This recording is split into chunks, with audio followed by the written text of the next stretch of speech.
we're here on Chi Chat, and we're also trying to do it more regularly so that we can share insights, things that are interesting, or what's happening in the creative industry, whether it's music or TV or photos or what have you. And obviously, today we have Steph and Kevin here with us from Flow. Thank you for joining us, and I'll let you guys introduce yourself a little bit. Okay, I'll go first. Hi, I'm Steph. Thanks so much for having me. I am a co-founder at Flow. It's a music streaming app. We've been around for about 2 years now. I also have been a part of Legacy Music, which is a music aggregator here in Burma. So both Legacy and Flow are based in Burma. So very much in the music industry. Flow is very new, but it is an app that me and my brother Kevin we've been working on for a while. Legacy has been around since around 2011. So, and we do basically distribution online. So, putting music up to Spotify, Apple Music, things like that. So, to different DSPs. But yeah, that's been around for a long time. So yeah, that's me. Thanks so much for having me Mhm. again. This will be fun.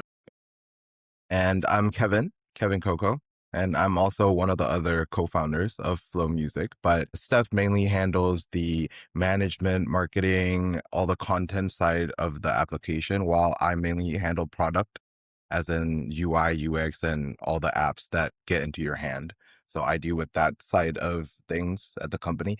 But as she said, we also used to do legacy music, which is also still running right now as a separate part of our company where we distribute music. And essentially, we built out Flow because we were providing music to different platforms. And then we realized we're not providing to any local platforms that local people can access and kind of, like pay and get access to. So we're like, okay, there's a new platform that we need to make, and it was a good time to do it. So this is where we're at right now. Yeah. So just to let our audience know, like those who may not be familiar with the app, like Flow is a music streaming app. Would that be Hmm. correct? Yep. I'll mind if I take this one? Flow is a music streaming app, but it's with the one purpose in mind where the music has to be free, because at the end of the day, in this country, music is a luxury. So first things first, music has to be free, but we do ads, and then we add a lot more features where people will be incentivized to pay premiums for. But then at the end of the day is Myanmar music for the masses and for free. And that's the basic concept of our app. Yeah. So specifically Myanmar music, that's also interesting. So with that being said, do you intend to stick to Myanmar music and the Myanmar market only, or I feel like I'm kind of getting ahead of myself. I have so many questions. No, please. We love getting asked this stuff. We're like very, I mean, it's kind of cliche to say, but we're very passionate about like our job, which is Yeah, we love nice. But talking we'll about be it. happy to answer your questions. We'll be very happy to answer your questions. I can like fill you in a little bit on like also how we got started, maybe. So when I first got back from college, there was this app called Jukes. And during that time, we didn't have a lot of people using Spotify or YouTube yet. It just wasn't like widespread like it is now. This was maybe, I think, 2017. So around that time, people all used Jukes. And Jukes had both Burmese music and international songs. And we were giving our content to Jukes as well through Legacy. So a lot of their content was from us. But after COVID, they left. So we saw this just gap in the market where a lot of people they wanted to listen to Burmese music specifically, but they didn't have a lot of places to go on to. That being said, around like 2023, I want to say, Spotify and YouTube became like such a huge platform and everyone started listening to music on there. So when we were starting, we were like not really sure if we should do Flow because of these like widespread uses of Spotify and YouTube already. People always ask me as well, like, why did you do Flow if like you're on Spotify, you use YouTube, a bunch of people already use Spotify and YouTube. But through our experience with Legacy, we actually like had the on like what people were actually using, and it like isn't what you would think. Like I feel like we're city people. Like we're in Yangon, we're friends with other people who are from here. It's a very small chunk of the Burmese people that are able to use Spotify and YouTube.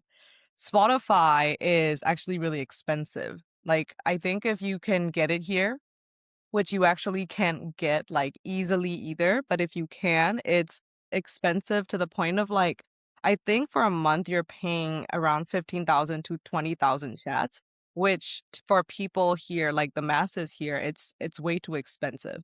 So Spotify, it's like for them, it's out of the question. But for YouTube, if you have data, you can use it, but still data is like even more expensive now. So that's another kind of factor that people have to look into when using YouTube is that data is way more expensive than it used to be. And also, of course, YouTube has the issue of like if you're listening to music on there, you can't turn your phone off. So just little things like that where we're like, okay, like there is a gap in the market, but there are other apps around.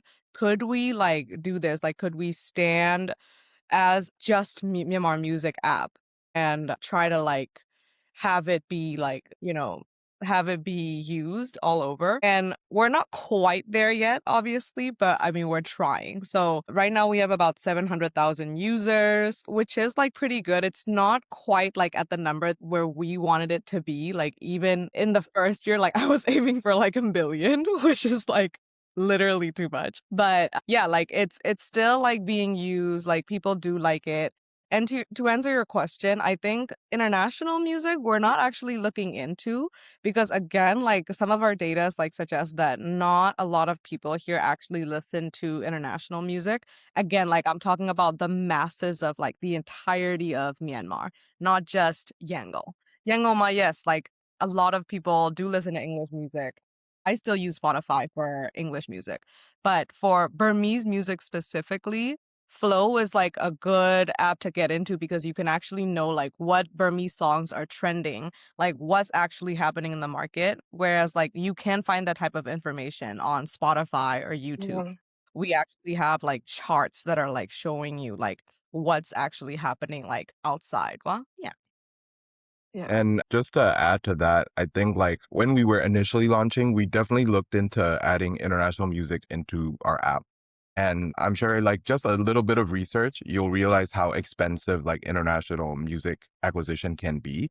So that was like one of the main reasons we didn't add it in the start. But after launching and realizing like the kind of focus that we had on like Myanmar music, it's like Myanmar music for the Myanmar masses, that really kind of also helps us like put our own Myanmar artists on a pedestal, like in terms of putting them on the home screen and putting them in places that they've never been like able to access. Like you can't just ask Spotify to put yourself on the home screen or like, but like even though we are not like, oh, only if you ask us, we'll put you there. But like the fact that we have the ability to focus it on like the culture of Myanmar music that not a lot of apps or actually no app can kind of put forth to the audiences. We feel like that kind of journey that we've been on, we are not going to stray past it anymore because like we feel like the focus that we've had really helped us get to 700,000 to the point that we are in like 2 years. So Yeah. yeah, that's if that helps answer your question. No, definitely. Thank you. And I love how Steph like went straight into data. I love a data backed girl. With that So being important. said, it is so important to be factual. 100,000 is impressive though. Like, you were pretty ambitious with the 1 million aim, but especially for Myanmar, such a niche market with um niche artists and even music, like I think 700,000 is very impressive. So congratulations on that. 700,000 extremely impressive. And before like we go like even further into flow and like behind the scenes and then how you guys went into how you guys kind of like built this app, I wanted to ask you about your personal backgrounds. Like, did you guys have anything to do with music, or like, where did this passion of music begin? Because, like you said, you love your job. So, where's the backstory? Fill us in. You want to go first? I think I can Sure. end it off for you. Um, so literally our family is like annoyingly like super into music. Like our entire family, it's like after every like family dinner that we would have at home, like I don't live with them anymore, but when I was living with them, family dinners Had to make right it after clear. I'm not a child, but Then, but before, like at dinner, like right after we eat, well, Kevin would be the first to like go to the piano and he would start like playing and singing. I would say like Kevin might be the most passionate out of the four of us. And he would just start like singing whatever. And he can like play the piano like with any song. Like just like, oh, I think some songs the choice, or you just know like by heart, right? And then some songs you have to look it up like online. But anyway, so he's just starting to sing, right? And after I finish, like I would join. After my dad finishes, he would join, and then my mom would join as well. My mom's not super into it, but she likes to like be behind the camera and like she's taking a video of us singing. So Kevin like plays the piano and sings, and he plays other instruments as well. I feel like I was even more maybe into it like when I was younger, but then I think like I don't know, maybe I like got over the whole wanted to be a star. She got over the whole High School Musical. Like, Yeah, like we were super into it, like, but I think I like never wanted to be a singer or anything or like pursue that as like a career. I'm way more like a little businessy, which is what I found out. Like not into like a little, I'm not like a little art, like the actual artistic side is like Kevin definitely has it. I'm not very like into that. So, but yeah, like since we were young, my dad has always been in the music industry. He started off like managing Iron Cross, which is a rock band here. And he actually started playing guitar in it and then slowly transitioned into manager when obviously Uche Samang came along and he's like, okay, I can't like match that energy. But so after IC, like he started like a production house, like a distribution place for music and Ikedoajar, we had CDs, DVDs. So he was like basically they had a house that like distributed that type of physical like actual CDs and stuff. But Ikedoazole in that generation, they had like a specific set of problems where you've heard of like where like the yeah. actual like CDs out, but they make copies of it and sell it like on the street for like way cheaper. It's like things like that. Like music has always like had like so many issues with even in different like eras. So I remember like back in my dad's days, like he always had that. But anyway, so a lot of different I guess eras. Like he started with the band and then went into production house, like distribution, and then afterwards got into Legacy, which he started again in 2011. And then this was like started with ringtunes. So that's where Legacy started, is like ringtunes are huge in Southeast Asia. And it's still a huge thing in Burma, even though it's kind of died out like elsewhere. In Burma, people love ringtunes. Ringtunes is basically like the caller back ringtone. For those of you who don't know, it's like if you call someone and if you set like a song to your like phone, like instead of the dial tone, you'll hear the song. Like it's crazy. It's huge. Even though it's like literally dead everywhere else. But yeah, so ringtone, he expanded into like more international stuff. And then when we came back, like more YouTube and Spotify and things like that. So I guess to answer your question, like our family's always been in the music like industry. And even aside from that, like my dad has always been like a music guy and like loves music. And like I think maybe from him, like just being raised in that world, like being backstage, like at the shows that he was doing, or like just being very close to like music. And we both love just listening to music in general. So yeah, I would say like because of that, like we've just been both like, and we're both super privileged like to be in this position because it's such a like cool fun job actually, and it's our parents' jobs that we're kind of like trying to I guess take over or expand like from it. But yeah, I would say we're very lucky to be like in a position that we are. For me, I mean, I feel like I've always been into music, but I think like not just like I'm a big music guy. I just feel like if I get passionate about something, I go into such deep rabbit holes about anything. So even ever since I was young, like if I was to start singing, I would get like so invested into how the music works. Like I would buy the guitars and I would just like try to understand it instead of just do the music. And that also really like in high school, graphic design became like so big for me. Like, um, in the middle of doing that, just for fun, I remember I would do like 2 or 3 music apps, like just for fun, for design wise, just because of how cool I thought the concept of doing that would be. And I even still have those in my phones. Like, I used to be called like frequency or like whatever. I used to give it so many different names. I would present it in class just never thinking like this is something I want to do. It's just like something I was doing. And like I think that's some same thing kind of carries for me with like music. I used to do a lot of music. I still do it now.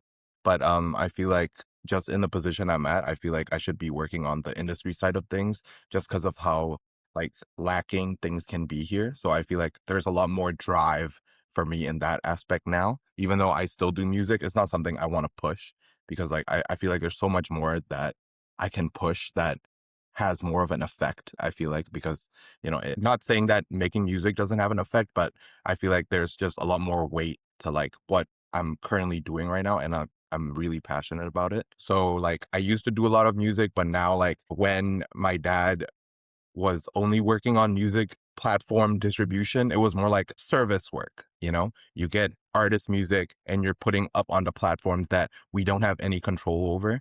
So that was nothing that I was passionate about. So now when I first came back from college and we weren't doing anything remotely close to flow, I wasn't that passionate. I was like, okay, we're just making other people's music and we're just putting it up on platforms. That's nothing that brings me any passion.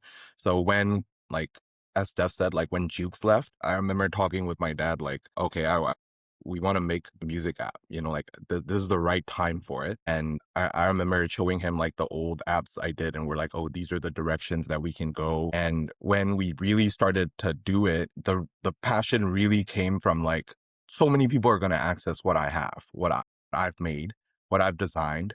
And not only that, because of this platform that we're designing, and like I'm a big data guy. So like, and like being able to keep all the music in like an organized fashion with like every genre finally getting organized with all the artists' music. Like if you go into the artist page, you see all their discography in a well organized way. This was not something that was possible before Flow, because like even while we were uploading to different platforms, we didn't have like the mindset to like organize it in a way where like it's like an iTunes store or like, like an international way of organizing things in a database.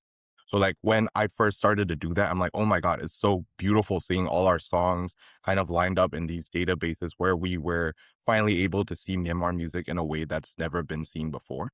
So like I feel like my music background really like helped me also create it in a way where like Steph would always ask me like if we were to show like financials, like how we're gonna pay out people.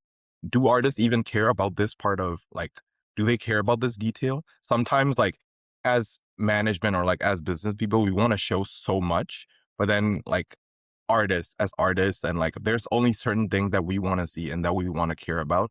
So like I feel like that perspective like has helped me help her and like help this business. So I feel like me being like just a music dude like that enjoys music and like is passionate about stuff like that also helps drive our company towards where it is now. So yeah, so like I feel like my background has like helped me a lot in this aspect. Wow. But you guys are giving me really great answers and so much insight into this music business because I personally have no idea how music business work. I enjoy music, but I don't own any subscription. I don't pay any subscription because I'm freeloading somebody else's account. Anyway, We'll get you a free flow for like a eh, year, a year, a year, a year. Like we'll get it for you. We'll get it for you. you're too late because I've already downloaded the app. Nah, we gotta get you premium, fam. We'll get Do premium, yeah, No, but exactly. I downloaded it and, I don't know what took me so long to even try the app. I guess it just hasn't been on my radar, but when I did, I was like, "Wow, this is really cool."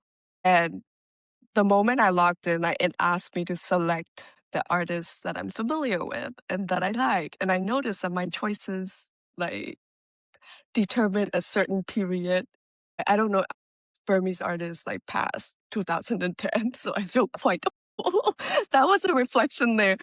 But it's so cool because I've never seen Burmese artists presented in this way, in this elevated way, like on Spotify or on Apple Music. Because before, if I wanted to listen to Big Bag or Idiots, I had to go to SoundCloud and type in, a weird English name or go to YouTube and then find like the fifth one, like that has the song in the same key and tone and it's not cut off or auto-tuned or anything. But now um, I can access the artists that I like, especially now that we're around the gen, like it's on repeat.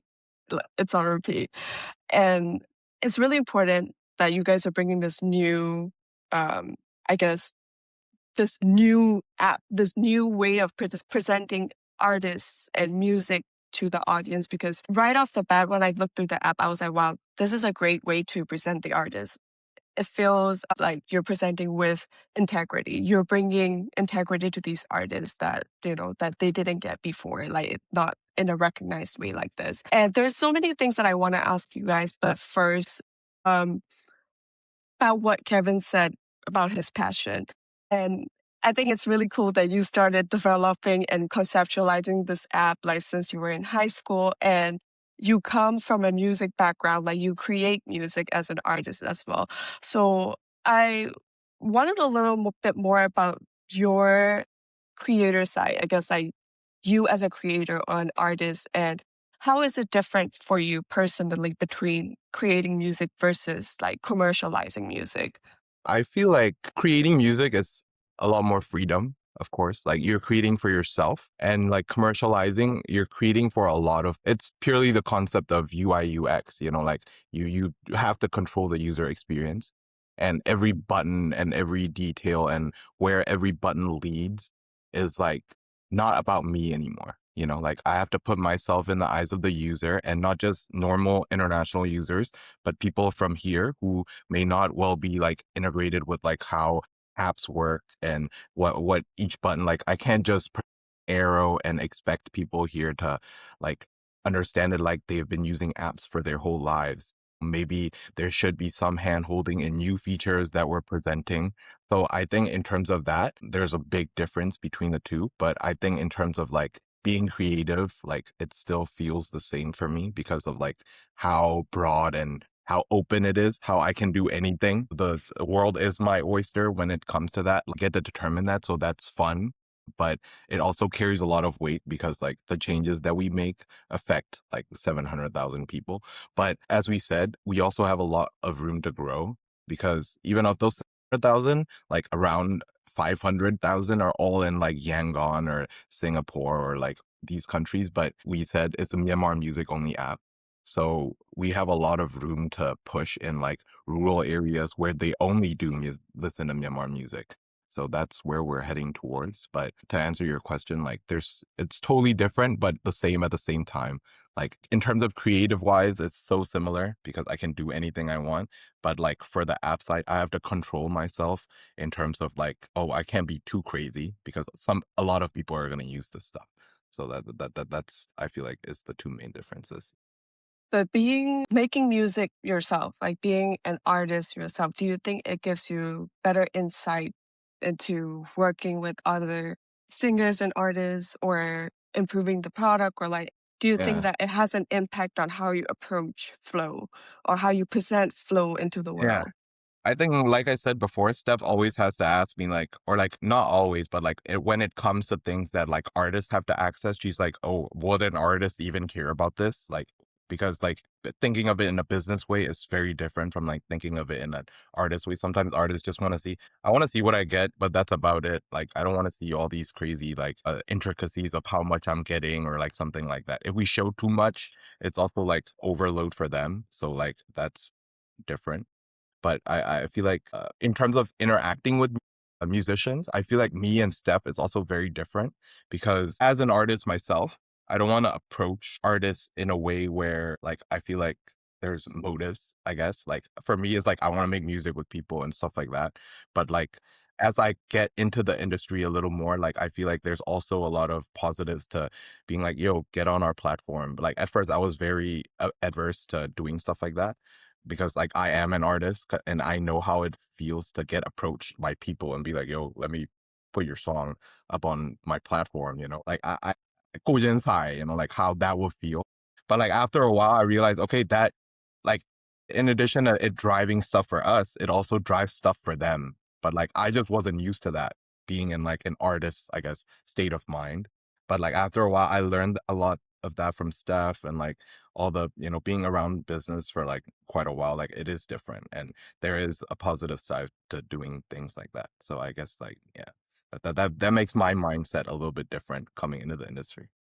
What you say definitely resonates with me because especially when you're talking to creators or like literally if you're talking to anyone who is making music or art or anything with their hands or anything that they're Yeah. producing, you don't want to offend them, especially when monetization comes into conversation. You don't want to insult the creator or the artist by Yeah. talking about money.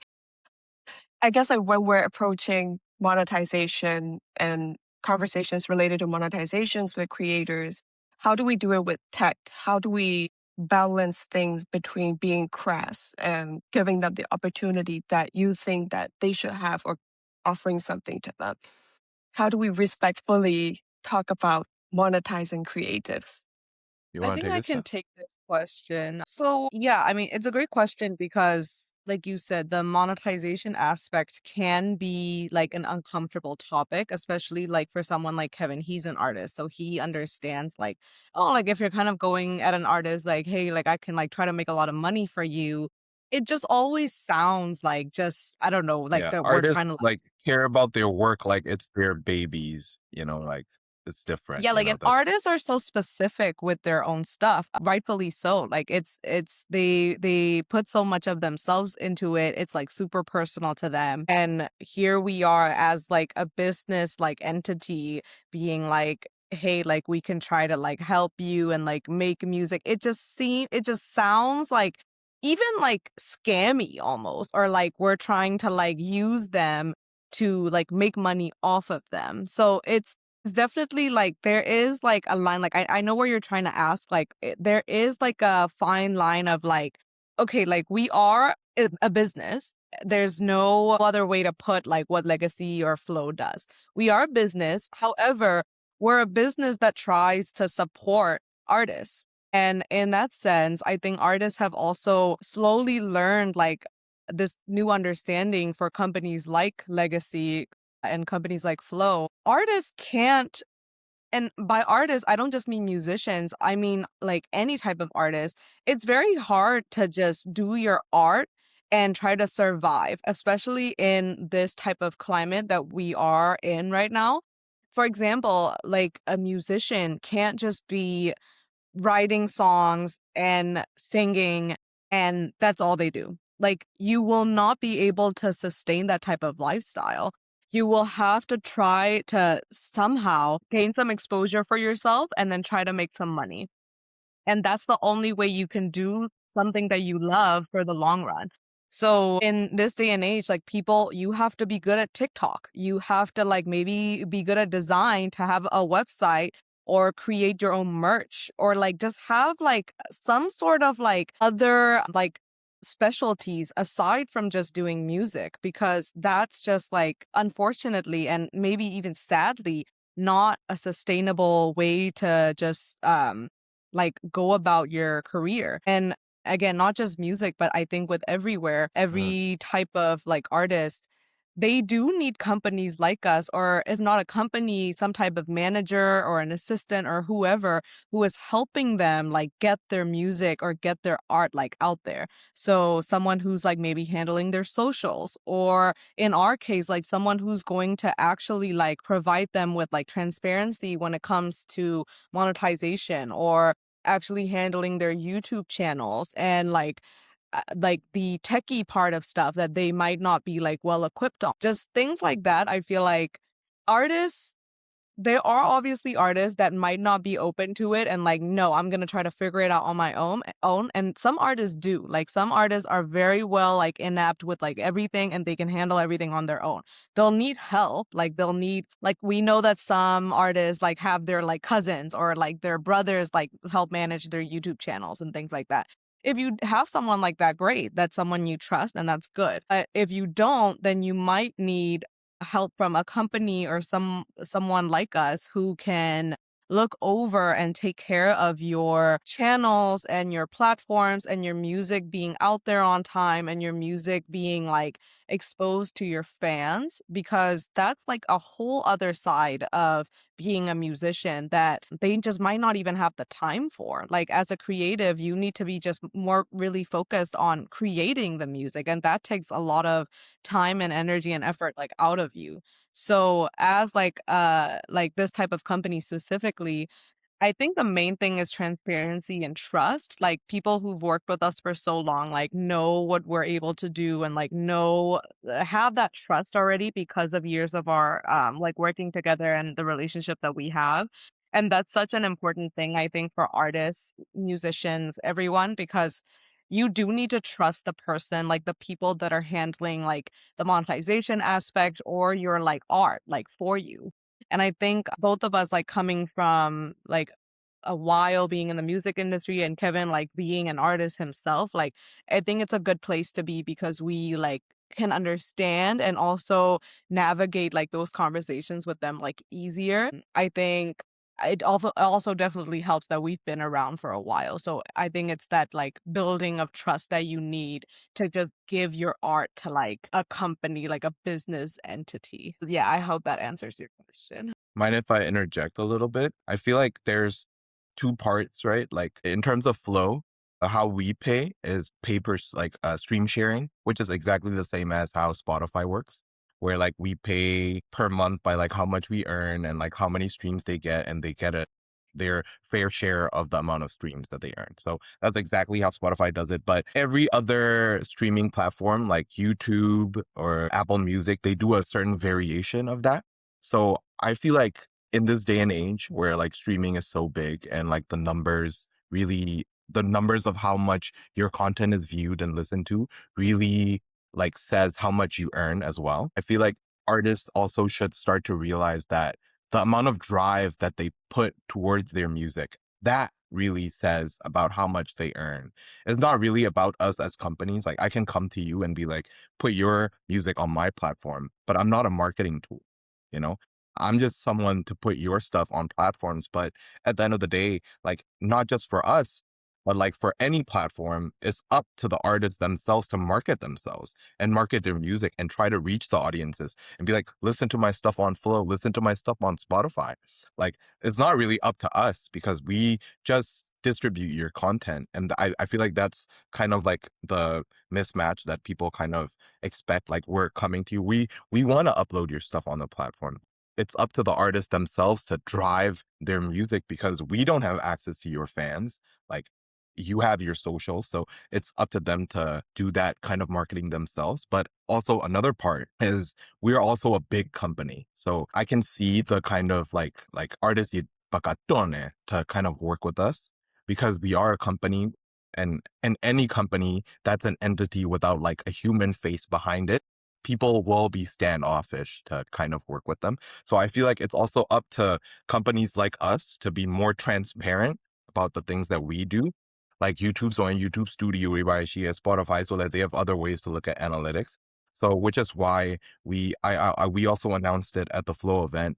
We're releasing another app on top of our app called Flow for Artists, where only artists can access it. And it's a separate app and they can look at their analytics, see how much needs to like, I'm already uploading nga balut pa sa maya niya, like, because you're not promoting it. So that's one aspect. But also another part is we as companies have the obligation to let our clients know if what we're paying them is correct. That company baka lo. But like in terms of like how much they market it and how much they're doing, it's really up to them. So that's the sometimes the disconnect that we have as like companies and with our artists. They expect us to do the marketing and they're like, why aren't we earning as much as we think we are? Because you're not marketing enough. Because like we have artists that market so well and they earn so well. And that's because of them. It's not because of us. Mhm. Us as And companies, to we just just have to be add to that, transparent. sorry, and to just add to that as well, there are obviously companies that really specialize in marketing as well. Like we just don't do that specifically. Like we are a distribution platform and we also have a platform. We're working on getting that platform to as many people as possible. So that might be a good platform for artists to be. But aside from that, like if you can market yourself, great. If you don't want to even deal with that, there's obviously marketing. I don't know if there's like too much in Myanmar, but there are definitely companies that artists can go to actually market, and they will handle your socials and they'll handle your Yep, yep. TikTok and things like that. So yeah, but yeah, just to clarify, I mean, we just don't do that specifically. Yeah, exactly. So I guess my takeaway from you is that when it comes to approaching and talking about monetization, yes, it is an uncomfortable conversation that a lot of artists uh, have to face. But it's also because I think most artists are kind of shy to talk about their work or to ask for to put a number on it, like, oh, this is worth that much. I feel like they might be a little bit inconfident in doing that as well. But so what I heard from you guys was like a distinguished line between making music for fun as a hobby and as a passion versus making music as a career. So when you're making music for yourself or like this is fulfilling for you, you don't necessarily have to have that money talk. And all of that stuff. But if you start wanting to make a living from your music and build a career around it, then you can't be shy to talk about money and you can't be shy about going on socials and promoting yourself and basically building a personal brand to push that. Because at the end of the day, Flow, Apple Music, Spotify, you guys are streaming platforms. You're not a label. You're not necessarily like an artist management agency. So you're not really going to be promoting a single artist over the others. And once you start doing that, you have to do that for everybody now, right? So when you start talking about like, you know, TikTok, getting on TikTok and like promoting yourself and all that, like, what is your opinion on like selling versus like selling out? Great Very question. good question.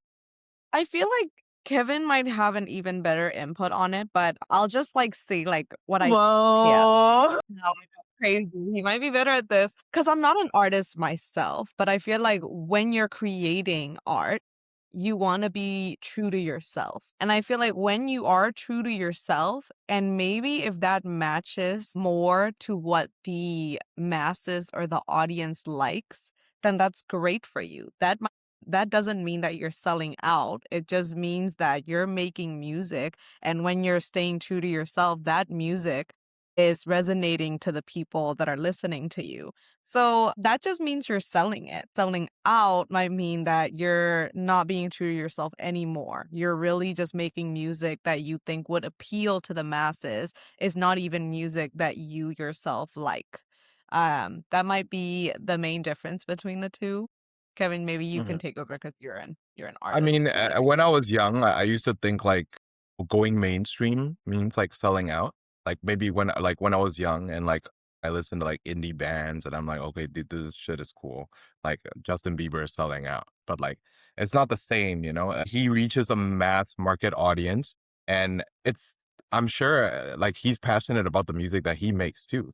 Like it's really like the beauty is in the eye of the beholder, you know. Like people that love Justin and I like Justin too, but like that doesn't mean that just because he reaches a large market audience doesn't mean that he's selling out. And as I get older, I realize that the meaning of selling out is just like people that do it for reactionary purposes without any like underlying content or like art behind it whatsoever, just to get the views, just to get the likes. It's more prevalent now. Like of people just doing things just to get a reaction out of you. Like Kanye does this sometimes. I love Kanye's music, but like I feel like sometimes he does things that make me feel like he's selling out. But now he's back doing great music again. So that's like a different thing. But like that when by that I mean like he says things that is purely for reactionary purposes, just to get a No, reaction out but of see, people. I have a This is a argument. Kanye argument. It's about to turn into a Kanye argument right now, but like, but No, but in even my, like I'm not saying Kanye is a sellout. I'm just saying no, no, like, no, but uh, I'm saying that yeah, even in this conversation, we can go back to what you said about beauty is in the eye of the beholder. Like for like when you say, I don't know what specifically you're talking about, but when you're saying like, oh, Kanye like said this thing, like it might be reactionary, maybe, but on the other hand, it might just be him like being himself. He like really kind of lost his mind there a little bit, right? So it's like him being himself, like saying like whatever the fuck he wants. yeah. You know, that's like I think that's just him being himself. So I don't know if that's No, no, like no, yeah, selling. yeah. But like as I said, right, I can go into his mind and see like what his intentions are. But Big like, question. yeah, Is yeah. But Kanye like selling or is maybe he a selling better out? For real? I feel like the more accurate would be like pranksters or something, like just doing it purely to get likes, like, and without like a disregard to other people around them. I would feel like it's selling out, like, like, that, I think that would be a good example of people that sell out. They're like purely for the likes, like they'll do a prank without caring about the other person. They'll do it and they'll get the likes. That, in my opinion, as I grow older, becomes like what I feel like is the definition of selling out, you know? Trying to think of examples of artists who have sold out, but I feel like everyone who Yeah. I thought sold out is coming back with great albums. So Yeah, I'm like drawing a I would blank have here. when I was young, I would have thought like Sabrina Carpenter is the sellout, but I love Sabrina Carpenter. Like I love like it's like pop. Like I would think mass market pop music is the definition of selling out, but that's also its own art form in itself. It's once you really sit down and try to write a top 100 hit, you'll realize how hard that shit is. You know what I mean? Like not everybody can be but churning out like top 100 hits like these people are, and there's a reason for that. It's not just because they sold out. It's like Not for it's Taylor their own. Swift though. Yeah, I mean, like that's a whole other like that's a cult. That's a cult. That's a totally different thing. All right. Before we get into conspiracy theories, what are your latest three searches on your Spotify? Spotify is my phone. No curating, no curating. I didn't open it. I mean, I was looking at the Kanye album last. Me too. I have the Bully album, So and then I have the Office Ladies podcast. Oh my goodness. That's great. we have on the very top Baby by Justin Bieber. I love And that. Oh my goodness. second one is Baby J because apparently Baby J I didn't know who she was, but she's a DJ. She's playing in Yeah, she's Bangkok big now. soon. So looked her up. And then the third is Agora Hills by Doja Cat because I was like one song that I love that song. And I hadn't listened to it in a while. So yeah, I'll send it.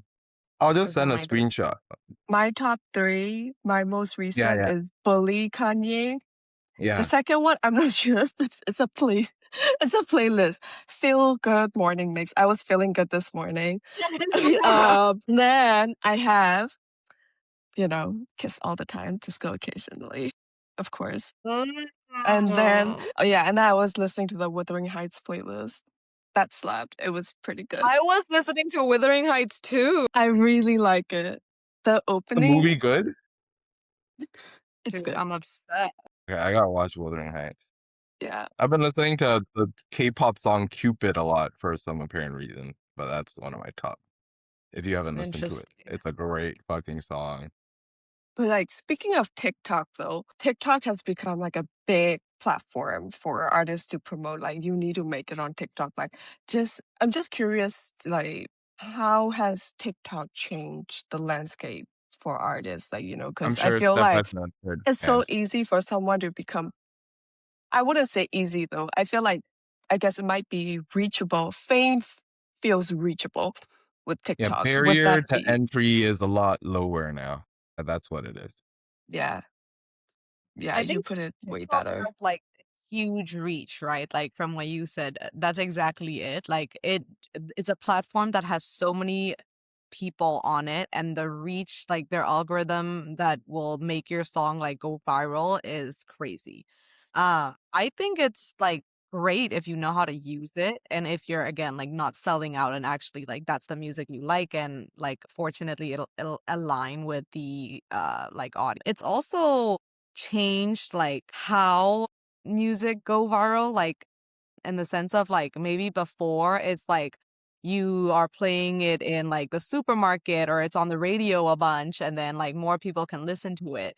But now it's like depending on how many people use your sound to be like doing a dance or doing a video off of your song on TikTok. So I think that being said, like it can be a slippery slope, I think, because again, TikTok, because of the reachability, I think a lot of artists tend to sell out even more now because you're trying to attain like this huge like market, like the mass markets of TikTok, and whatever will go viral, that means that like a lot of people are into it. And for a lot of people to be into it, again, it can be just like a good mainstream song, or it can be like just not so great and like you're just trying to appeal to the masses. So that's my take. But the Bazooka song is great. I kind of love it. If you guys have not heard of the Bazooka song, that's not a sellout song. That's a great ass fucking song. Yeah. But I think our insights will be better in terms of like business wise because we used to like promote and do a lot of stuff on Facebook coming from Myanmar, like to promote our companies, to promote more content. But like with this shift, I can't speak a lot for artists. Like I'm sure a lot of artists are switching over to TikTok now. But just in terms of our companies, we've sort of moved how we push our content, our company, and our features. We've moved most of it towards TikTok because we feel like it reaches a larger audience, a more mass audience, and a younger audience because we feel like, you know, the younger people have more like knowledge in terms of how to use apps. So like we like resonate with that more. And we feel like the like once we get our music or like anything into the hands of the youth, like that really says something. So like we feel like that drive is very important these days. I also just wanted to add, like, it's also made it like things like a bit more random than before. Like, for example, if your song is like doing well, like maybe again people are playing it on the radio, etc.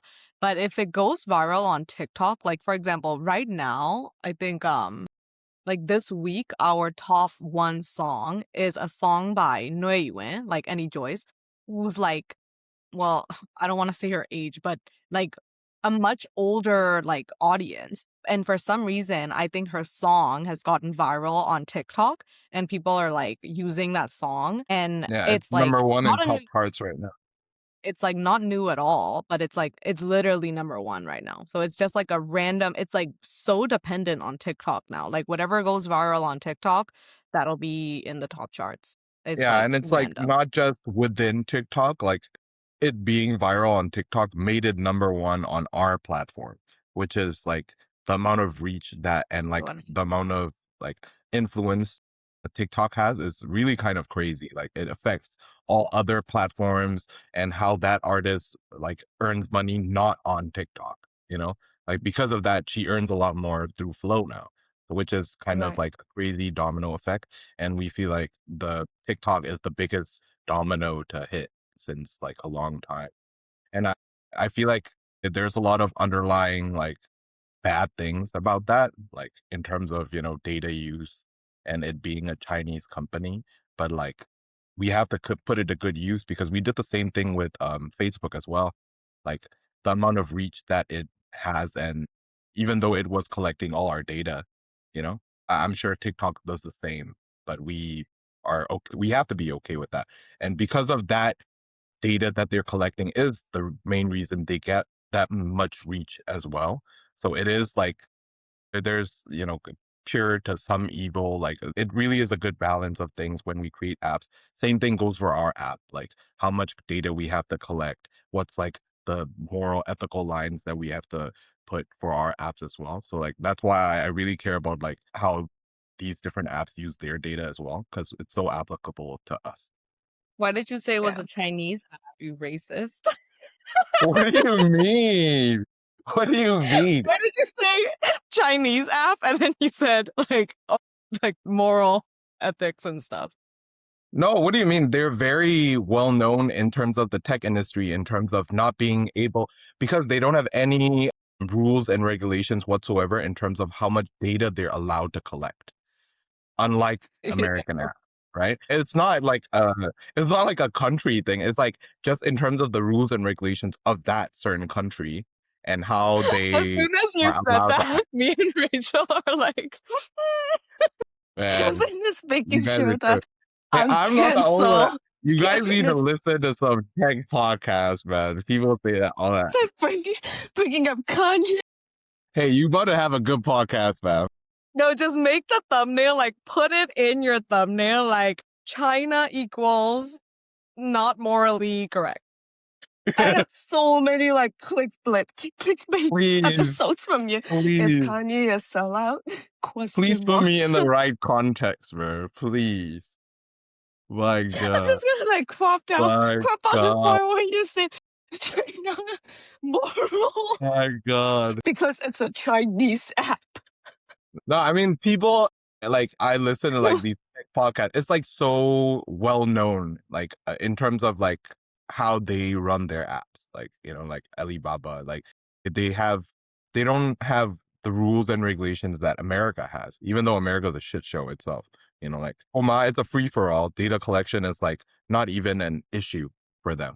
Like they want more data. Yeah. you have a very valid point, and it's very real. It's just the way you said it. That level Chinese app. Nah, But speaking of data, though, like um, since we have big data guy and data gal here, I wanted to ask. So it's also interesting to hear that music works as an ecosystem, how TikTok has a domino effect on your streaming and YouTube and what have you. So when you're looking at like listening data, does it tell you certain stories or give you certain pictures? Like, for example, over for like a certain geographical area or like a certain time of the year, like does it give you an idea of the state of affairs or what mood people might be in based on their listening trends? Or let's say, like, if you notice certain trends in your data this week, like, would you be able to paint a picture or tell a story of like generally your listeners are in optimistic times or are they kind of like down or is this like celebratory times, like I guess in a sense similar to how Christmas music spikes around November and stuff, like I mean that's just kind of like an obvious story, but to look into it in a little more nuanced way. okay. No, Nah, like we're just delayed. yeah, yeah, yeah. Mo, actually, I feel like what I'm gonna say does not answer your question because it's more like a supernatural thing. But basically, like, Go no, I for just wanted to share. I just wanted to share something that's like kind of funny. Um, like when we were going through like something in the country that's like a messy thing, like the top song was Chemi Mauncho's "Don't Know What to Do." And it was a time when like people like didn't know what to do, basically. Yeah, yeah, yeah. That was like top one. Okay, so that's one example. And the next one is like when the earthquake happened, the top song was called "Ni Biandu," which obviously like it means something completely different, but it can be taken as like like earthquake, like "Ni Bian." But it's just something that we talked about like with our team, like what is happening outside, like was like Sometimes so relevant reflect. to the title of like the number one, like, or like, our top songs. But again, that doesn't answer your question at all. that so answered my question. It's like a coincidence, but it's also like, Yeah, of course, like the moods of people, like it definitely yeah. aligns with like our top songs, like whatever mood that they're in, like that's very relevant to our most streamed songs. In terms of that is like answers your question about like how the current state of affairs like determines what kind of music is popular. But also like we've been noticing, it's so fun to notice how like we just started 2 years ago, so it's cool to notice how like the Janmas one, there's like a huge surge of people and they only listen to our the Jan playlist. And like certain during times like the Rinjo Matangimazo, there's like a couple of days of just major surges and like a lot of people are listening in. And also like I've been putting all of our stuff into like internal databases where I can see analytics. So it's really cool to see the amount of songs that come out during specific times, not from the user side, but like how many artists are pushing to be out at this time of, because like, oh, they want to be out during Valentine's Day for all the chit the chin and like Christmas Vantang and Maro Twaku Twachin and like not just one person, all of these artists. So like it's cool to see how like where the artists' minds are at and like in terms of what they want to reach to their audiences, but also like in terms of how many users are using it. But we just started, so we haven't been collecting a lot like um in more intricate data than that, and we're working towards that because we feel like it can feed a lot better algorithms for everybody using it. But like due to like server costs and who initial launch pin we haven't been collecting as much as we would like, but we plan on doing that more as well in the future. So like Spotify they all the songs I'm sure in their backend are like connected by moods and emotions, stuff like that. And I'm sure they are, but like we want to move towards that because right now it's like we're very genre based. And after a while, we want to grow into a more, we can recommend more better stuff to you and like, for everybody, like, on our platform. So data yeah, like, important object. So we're planning to gather even more to make our app better.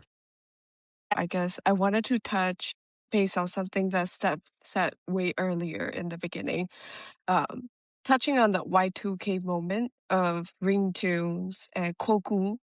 Koku means pirated, I guess, illegal CDs. So that was the devil back then. But these days, I guess we have our own kind, which is the AI music, right? You have AI imitating artists' voices or like AI generated music. Has it affected streaming? Like, or how do you think it will affect streaming, music, artists? And if I take it, I think that, I mean, even before this, these are just like automated tools in my head, like that's how I see them.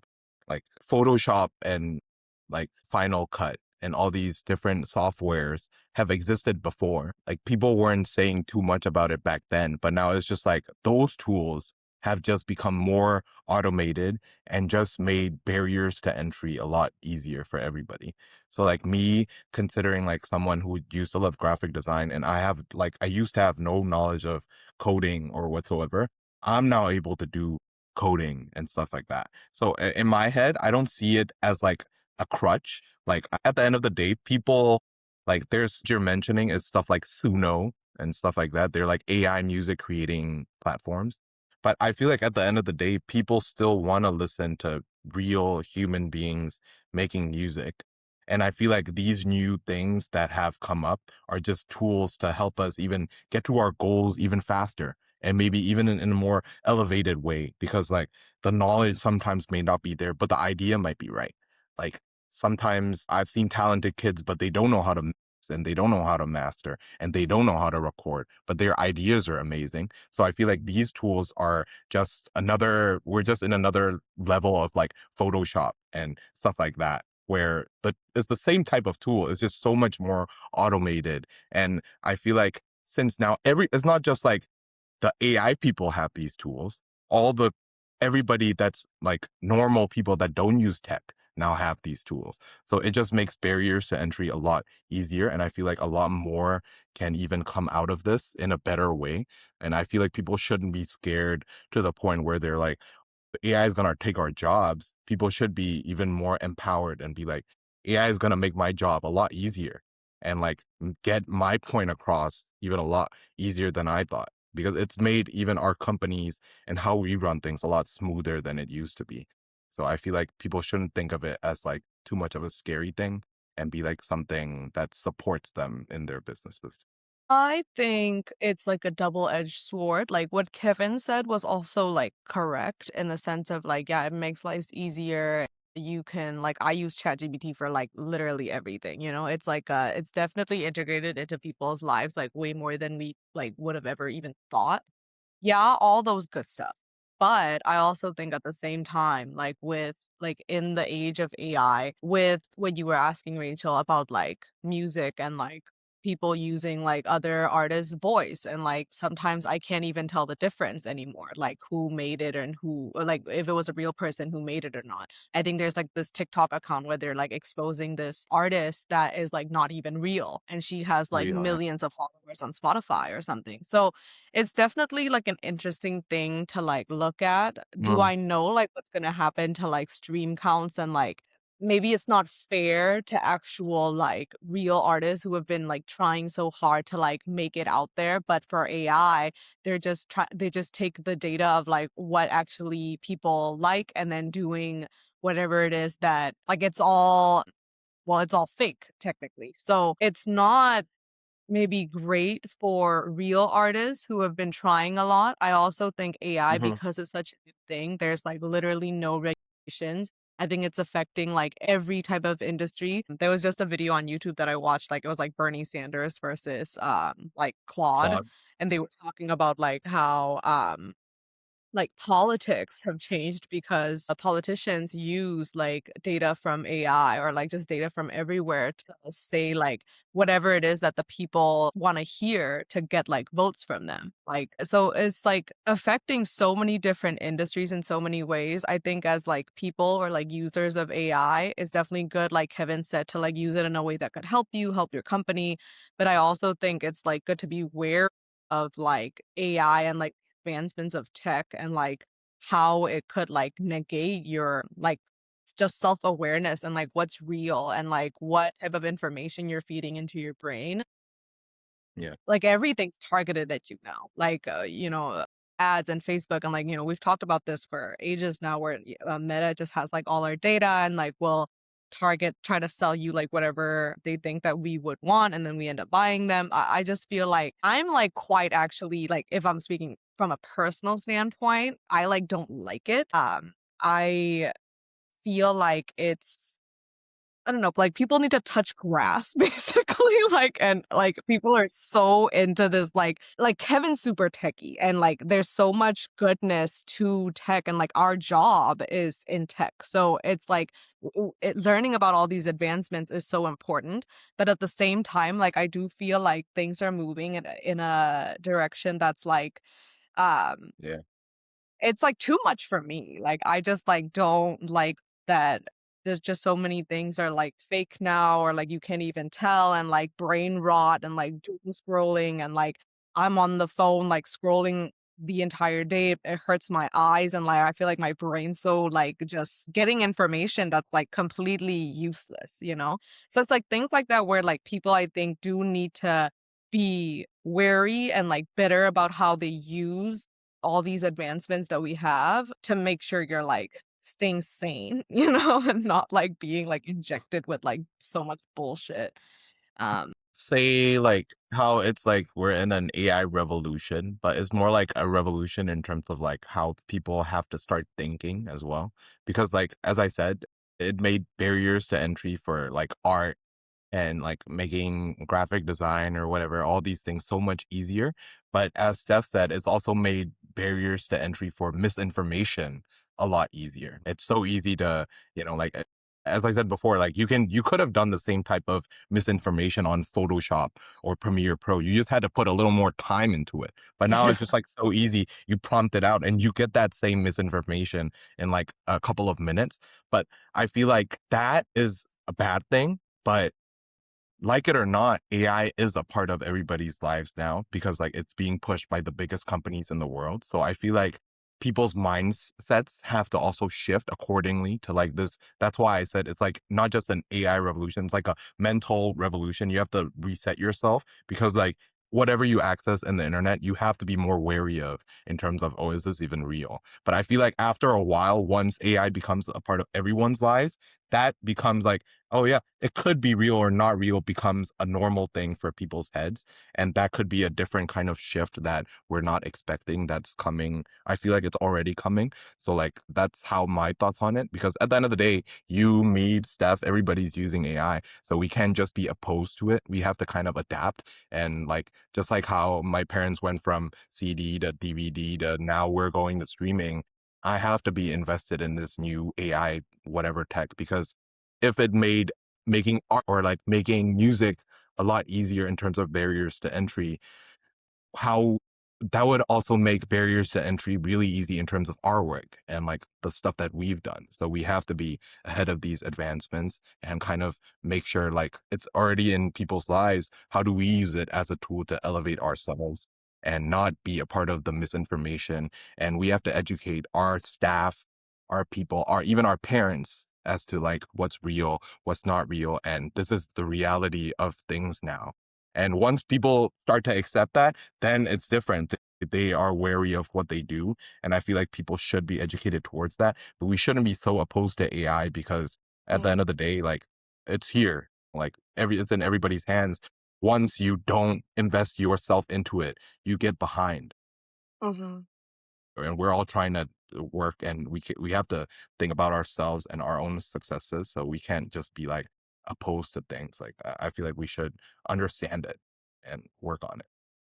Yeah, I completely agree with you both. I think that we are having a big issue. Everybody's having one main issue, and it is that people don't take time to make or create things anymore. Everyone is creating things, like everyone is in a race to make things and to create things that we don't really think about whether something matters or not, or if something is what we want to say or put out in the world or not anymore. And with the AI access and technology, it does enable people. Like for example, if I wanted to learn music or if I had access to these AI tools like 20 years ago, I might have gotten into music or I might have like learned a little more music.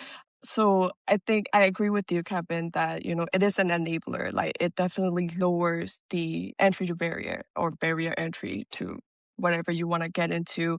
And I think the difference is that like people should see AI as a tool to facilitate them and to enable them to do things. Like, don't make AI like make the music for you, let AI enable you to learn it fast so that you can make it yourself, or like let AI do your other work so that you can do the creation part yourself. And when I see AI imitated music or AI trying to sound like a different artist that I know or a different genre of music or whatever that I know, or like when I hear AI music, my beef is that of course, I will like the music because AI is always going to create something that you will like. It's wired and its intention is to create Mhm. something that people will like. But the joy in discovery of music is that there's so much out there, and then you find a song or an artist that resonates with you, and you're like, oh, like that's the joy.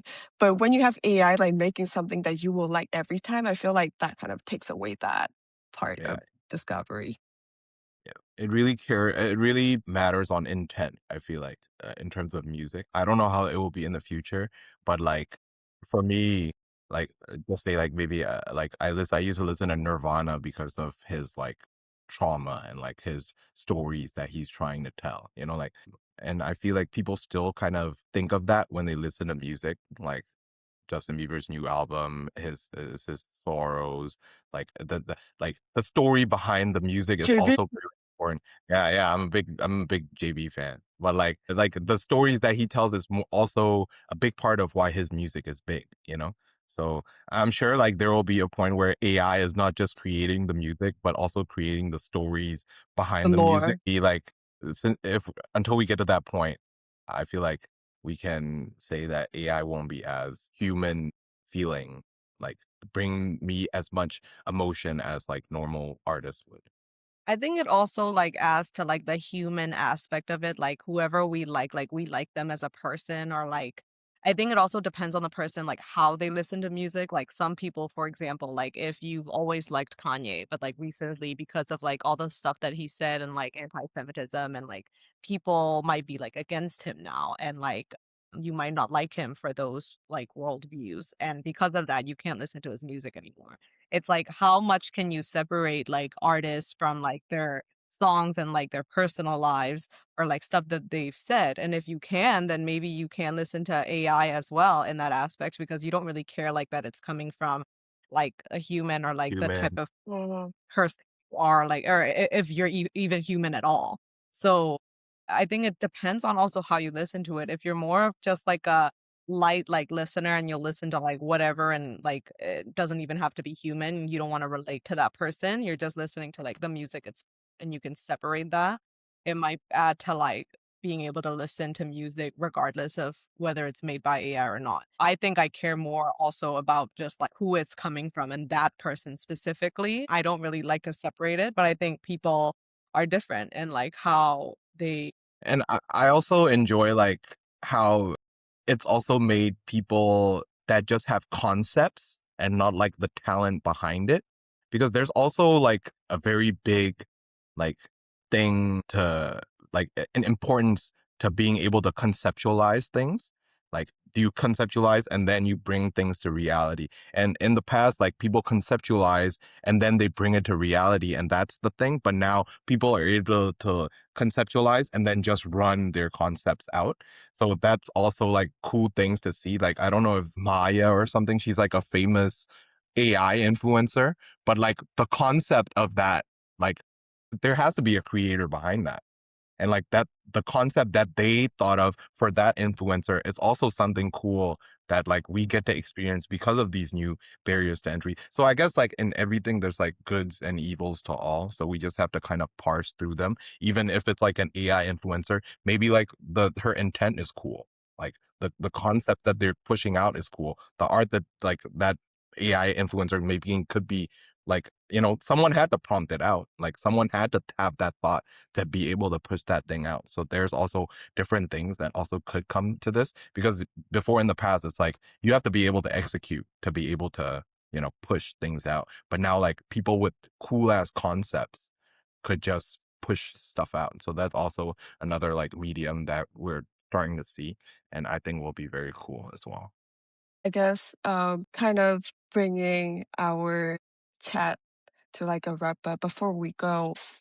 Someone who has never listened to like Burmese music or like is not familiar to Myanmar music, like if somebody came to you with no knowledge of Burmese music landscape or any artist, which artist would you recommend or where would you recommend to start? You wanna that's go? hard. It could be personal, like Yeah, just like a personal taste wise. Yeah, because again, it's like I can answer from like a business aspect of like okay, like these are actually like the famous ones, like and like this is like who's trending. mhm, I would recommend actually. I actually, when I was younger, like did not listen to any Burmese music aside from like Iron Cross, which my dad was like managing. And Aside from them, like, I wasn't aware really at all, and then only, like, after I came back from college and, like, I was integrated into this business was when I started, like, learning about, like, these artists. There's a lot of, like, good mainstream ones right now. Lu Pring is really good, kinda, like, slow, like, pop, and Wang thing is actually, like, still, like, huge. She just had a show, like, a concert, and it was, like, completely filled to the brim.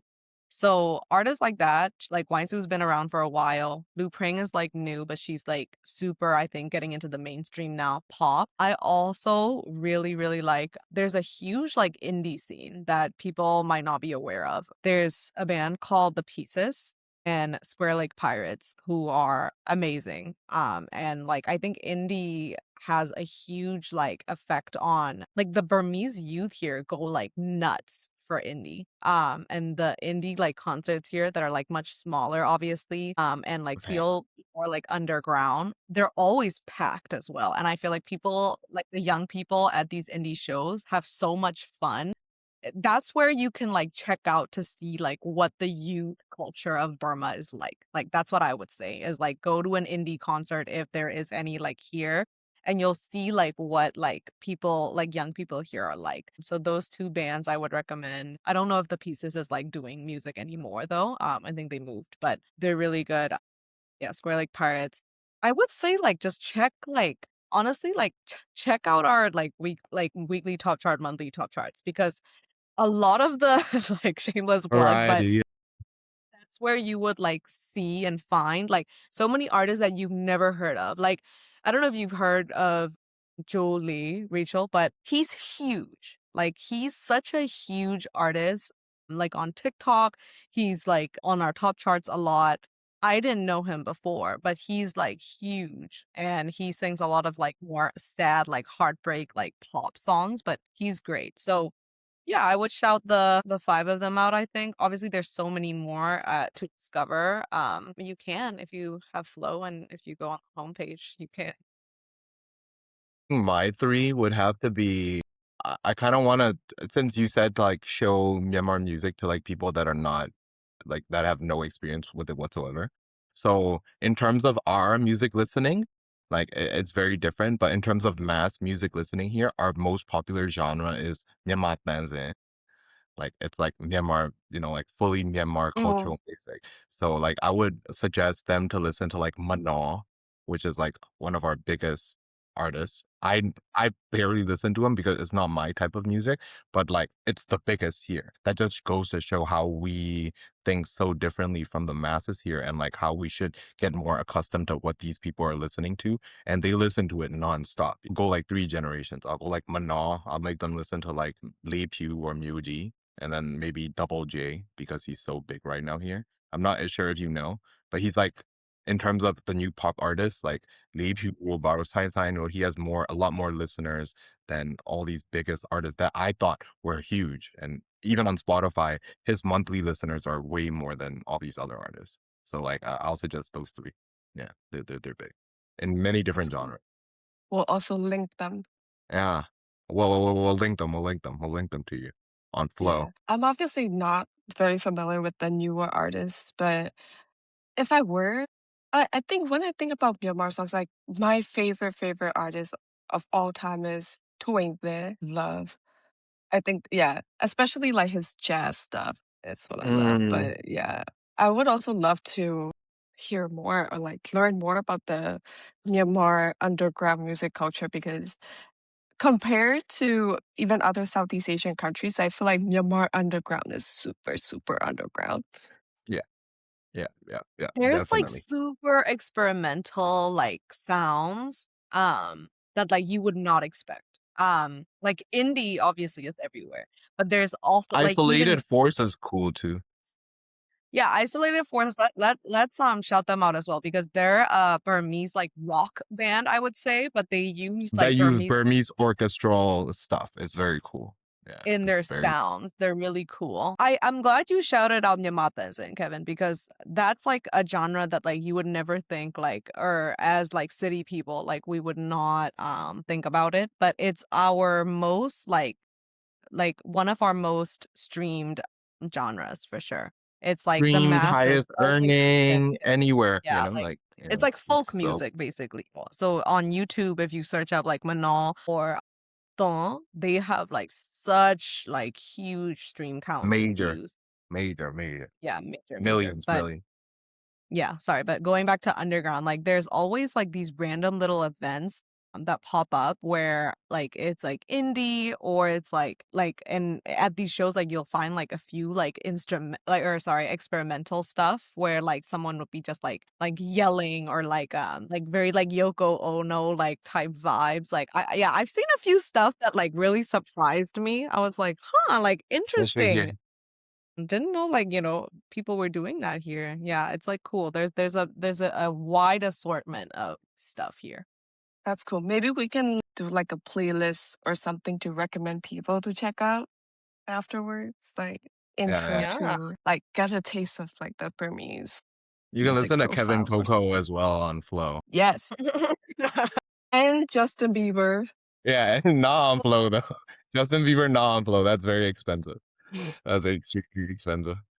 Cannot get Justin. Yeah. Get Just to mention, like we did the Flow event, and I said that we announced Flow for Artists, which is like Wave, a different app so that artists can access their financials, how much stream counts they got.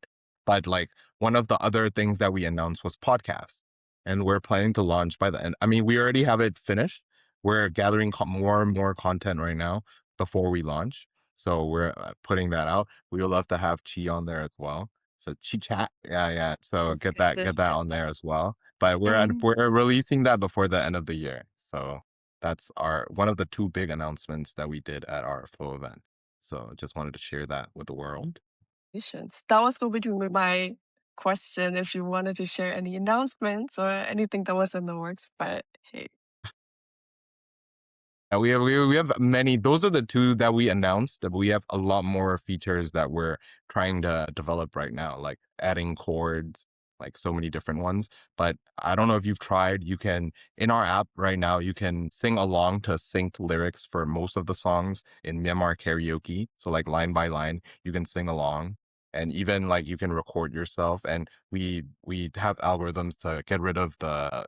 So when you're singing along to karaoke, you just sing as if you're at like a KTV or whatever. Mm. So that feature we released like halfway through last year, and it's been a big hit. So if you guys want to try that as well, like a lot of features that we're putting out as well. Yeah, I'm definitely gonna be trying some of them and a lot of major updates to look forward to. Yeah, we'll send you a premium code in the You chat. So better. yes, ma'am. Well, this has been really fun, and I feel like I am well educated, actually not nearly enough about the music industry in Myanmar. So it was so fun and it was such a rich conversation. Thank you both for your time. Thank you so much Yeah, for thanks having so us much on. for having us. This was fun. Yeah, Yeah, yeah, let's we do haven't it seen you in a again, minute. but I want my like own time without Kevin, and then he can have